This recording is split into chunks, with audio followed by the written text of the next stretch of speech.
السلام عليكم ورحمة الله وبركاته. أهلا ومرحبا بكم في منصة دوت ميرا. النهاردة إن شاء الله هناخد أقوى موقعين لاختبارات وأسئلة امتحانات المواد التمريضية. وأول موقع معانا اسمه برو بروف. طيب أنا هدخل على جوجل وهكتب برو بروف، هيطلع لي حاجات كتيرة. طيب هل أنا المفروض أكتب برو بروف فاندامنتال اكزام، امتحانات فاندامنتال هتدخلك في متاهات كتير؟ امال المفروض اعمل ايه يا دكتور؟ المفروض تكتب برو بروف وتكتب المحاضره اللي انت عايزها، فهتجيب لك كل الاسئله للمحاضره اللي انت ذاكرتها. ودي احسن طريقه عشان تختبر نفسك بعد ما ذاكرت المحاضره دي، هل انا طلعت بحصيله ولا لا. يبقى اول موقع برو بروف.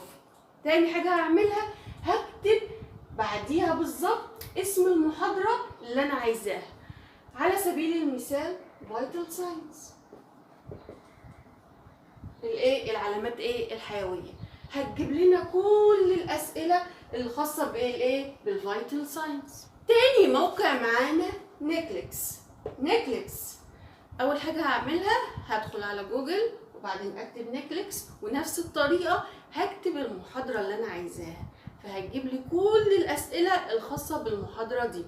وخلوا بالكم مش هندخل ونقول احنا عايزين امتحانات فاندامنتال، هتدخلوا في متاهات كتير.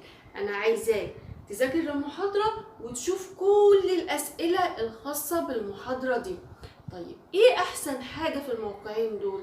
إن هو بعد ما بتحل السؤال بيجيب لك الإجابة الصحيحة ويقول لك الإجابة دي صح ليه أو غلط ليه، أو ليه الاختيار ده أنت اخترته.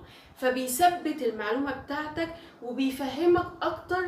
لو أنت في جزئية ما أنتش فاهمها بيزود فهمك للمحاضرة. فيعتبروا أقوى موقعين لأسئلة واختبارات الامتحانات بتاعت المواد التمريضية.